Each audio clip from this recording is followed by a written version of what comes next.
We are doing pretty well here, but there is something missing. We could take the experience to another level, and I have a little idea for that. I have this old portable BBQ, and what if we gave it a second life?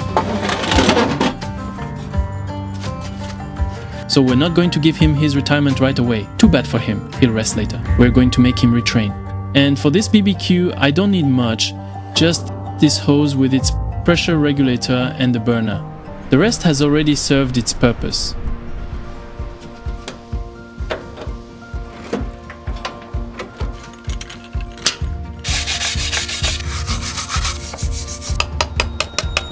Well, we have a small problem. He's going to have to retire. After a good cleaning, the pipe that carries the gas to the burner, which isn't too bad but is still quite worn. In short, we can see that there is a small hole. The cheapest solution that comes to mind is to buy a new burner. That way, we wouldn't have to convert an old BBQ, but we could build a small outdoor fireplace from scratch, which isn't a bad idea either. I am exaggerating a little. We get some parts back from the BBQ, notably the pressure regulator, which I think is the most expensive part of the BBQ, and then we pick up that part.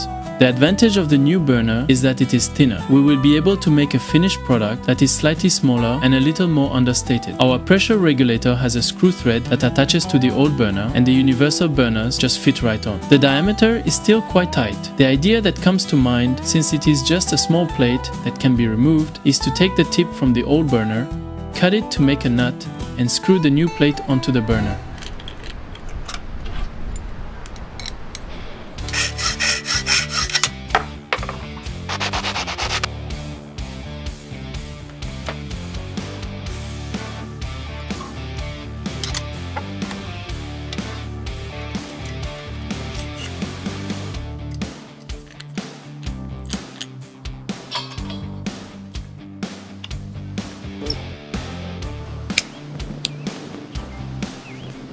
We're getting the project on fire. It is super promising. I am really burning with excitement. Now that we know everything works with this burner, all we have to do is design the casing that goes around it. To do this, we won't be modeling as usual in Fusion 360. We'll be doing sheet metal work.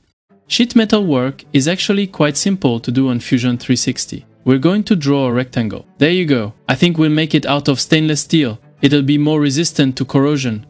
1.2 millimeters, we have our first rectangle, the base. Next, we're going to create bends, select the edges, and then just pull on the arrow. And it even gives the bending factor.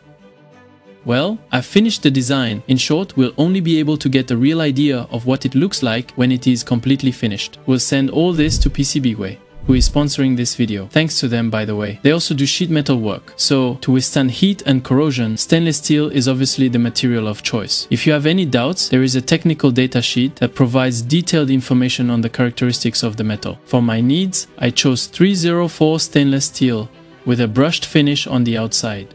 It comes to $220, including shipping. I may have to pay a little customs duty. Contrary to the $100 versions on Amazon, this one will be much more durable. If I want to replace any part, I know I can find it. Let's say it is a long-term solution. Ultimately, you don't need big machines to work with metal. It is a solution that shouldn't be ruled out. Now we'll wait to receive it, and I can't wait to see if my proportions are correct. It is time to see the result of my work.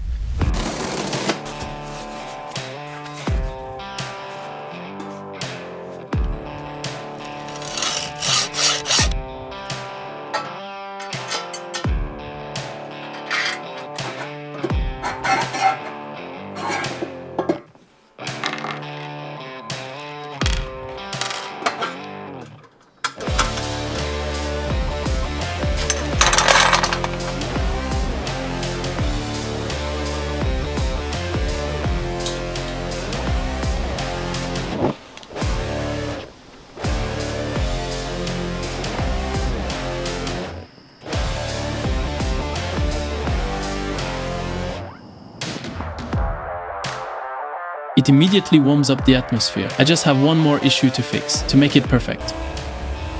Mosquitoes. Okay, it is war.